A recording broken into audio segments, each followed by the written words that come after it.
Assalamualaikum warahmatullahi wabarakatuh, and a very good day to all. So I'm Asma Ali from University Malaysia Terengganu. We'll share with you a study on knowledge, attitude and practices of early childhood feeding among parents in Malaysia. What is happening in Malaysia? So early childhood feeding is crucial, okay, because infants of course need a proper nutrition from birth to adulthood, since it is a fundamental to a child's continued health. So the first 2 years of life plays a crucial role, okay, in the child health and survival. So breastfeeding is a common method of providing breast milk as food supply for infants and young children. And while complementary feeding is the process of starting giving foods and liquids other than breast milk to the infants, since breast milk alone is not enough to meet nutritional demand of the growing infant after 6 months. And then, of course, the promotion of child feeding knowledge leads to the promotion of attitude and subsequently to the improvement of feeding practices. So when we have inappropriate of infant feeding practices, it can lead to the infant malnutrition and death. So we don't want that to happen. So one of the issues here is that there's a lot a global issue when there's about 144 million children under the age of 5 were stunted, while 47 million were wasted and about 38.3 million were overweight and obese, right? So Malaysian children aged below than 5 at rural areas also experience high rates of undernutrition, where about 29.8% of children aged between 0 to 20 months are underweight, 43% were stunting, and 5.8% were wasting. So the overall prevalence of exclusive breastfeeding below 6 months was only 14.5%. Prevalence of timely initiation was 63.7%, and the continued prevalence of breastfeeding up to 2 years was 37.4%. So if you could see from here, this figure 1 is the nutrition status of children below 5 years, right? So we could see that stunting, there's still an issue in Malaysia, and underweight, right? So Malaysia continues to bear a double burden of malnutrition, right? So there's a slight increased rates for stunting and overweight among prevalence below 5 from 72.2% to 70.7% and 6.4% to 7.6% from 2006 to 2015 respectively. So when we compare Malaysia compared to the other Asian countries, Malaysia still are among the high countries that have high prevalence of wasting, stunting, underweight and overweight. So therefore, it is very critical to determine the present state of mother's knowledge, attitude and practices concerning child feeding in Malaysia, whether the mother have a good knowledge or whether they have a low knowledge. So we don't know at the present state what is the level of these parents in terms of their knowledge, attitude and practices in regards to the child feeding practices.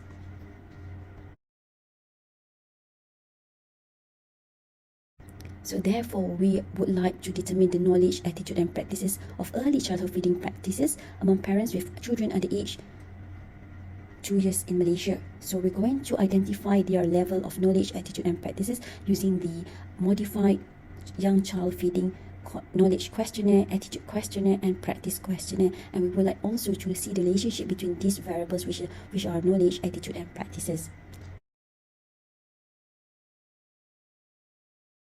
So in terms of methodology, we divide Malaysia into 4 zones. So we have the East Zone, North, West and South. So we have covered all the 4 zones in Malaysia.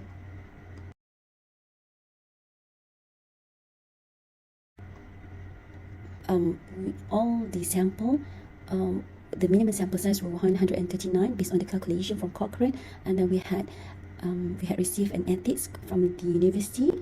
And then these are the research instruments used. We are using the IYCF modified questionnaire. So this questionnaire contains, for example, knowledge. We have 2 parts. So we have divided into the breastfeeding part and also the complementary feeding. Consists of 16 questions for breastfeeding and 15 questions for complementary feeding.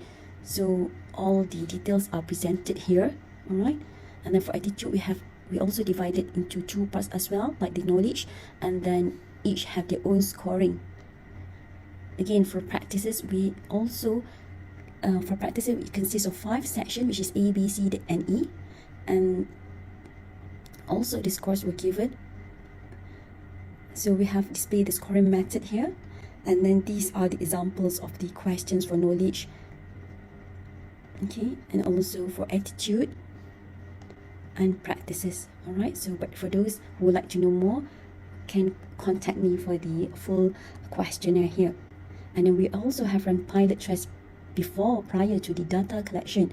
So all the internal reliability, we had gained about 0.6 to 0.7 and also up to 0.96. So it means that the questionnaire itself is reliable, okay, based on Julie Palin. So since this data collection was done during the COVID time, we had distributed the questionnaire through the Google form, all right, for the respondent to answer the questionnaire. And then we had run the data analysis. Okay, now we go to the result and discussion. So here's the socio-demographic. We could see from here the socio-demographic characteristic of respondent here. So most of them, the median age is 28 years old. And then most of them come from the 25 to 34 years old. And most of them are Malay. And many of them comes from the East Coast.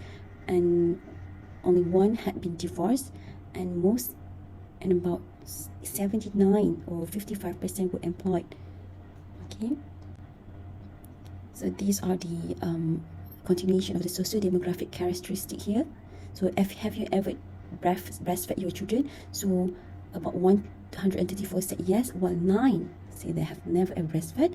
And have they heard about exclusive breastfeeding? So almost everyone had heard about the exclusive breastfeeding, except for one respondent have not heard about exclusive breastfeeding.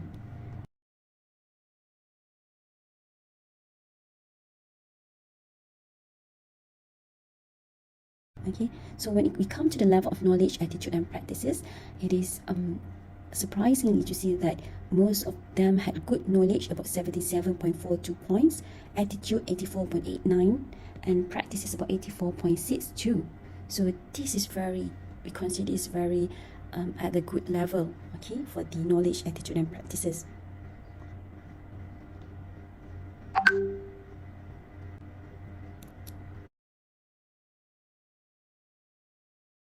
And then when we come to the attitude, so this is the detail on each of the items in regards to the attitude. So we could see more later on. If you want to see more, you can get the details from me here later. So all of them were strongly agree on the positive statements, and high percentage were disagreeing on the negative statement. All right.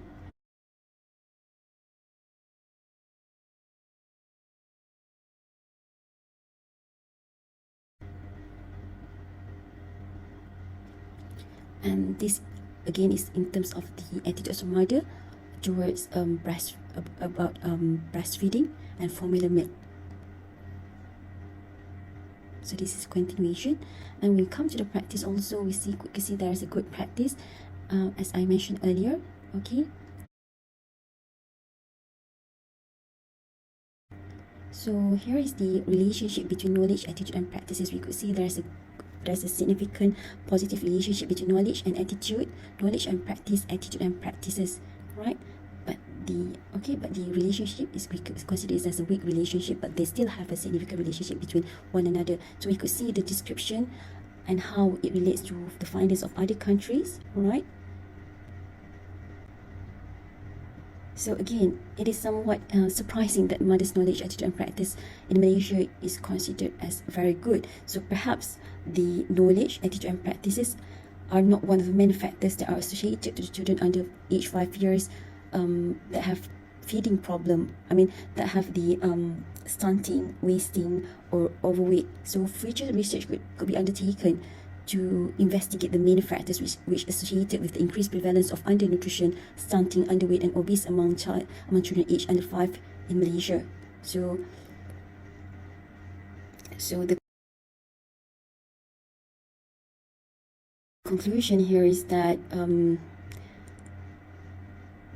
the level of knowledge, attitude and practice in Malaysia is good in regards to the childhood feeding practices, and there is a relationship between those variables, but still we do not know what are the main factors of the increasing of stunting, wasting and overweight. So more research needs to be done. I think that's all from me. Thank you very much for listening.